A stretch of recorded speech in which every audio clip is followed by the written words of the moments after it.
আসসালামু আলাইকুম ওরহমতুল্লাহি ওবরাকাতুহ। আমাদের মাঝে আরও একটি প্রশ্ন এসেছে।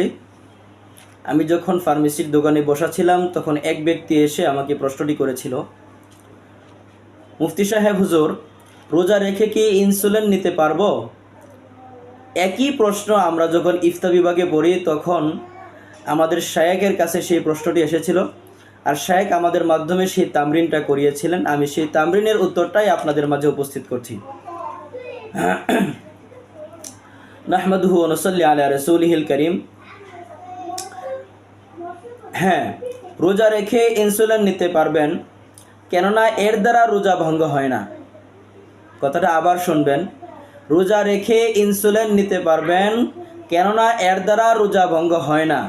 কারণ ইনসুলিনটা সরাসরি আপনার মুখের মাধ্যম দিয়ে আপনার পেটে প্রবেশ করে না, বরঞ্চ এটা আপনি শিরিষের মাধ্যমে ভিতরে আপনার শরীরের ভিতরে প্রবেশ করাইতেছেন, যারা আপনার রগের ভিতর দিয়ে যায়। সুতরাং এর মাধ্যমে রোজা ভঙ্গ হয় না।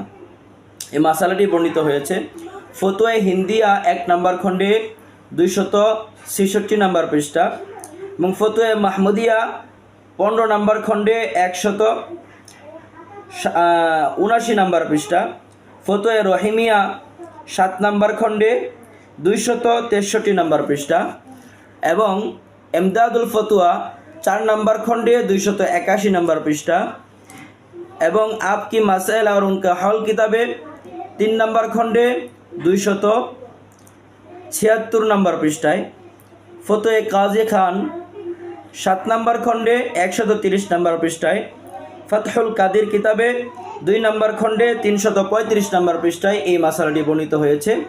আশা করি আপনাদের সকলের যাদের এই বিষয়ে প্রশ্ন ছিল, প্রশ্নের সঠিক জবাবটা পেয়েছেন। আল্লাহ তাআলা আমাদের সকলকেই সঠিকভাবে রমজানের প্রতিটা রোজা আদায় করার মতো তৌফিক দান করুক।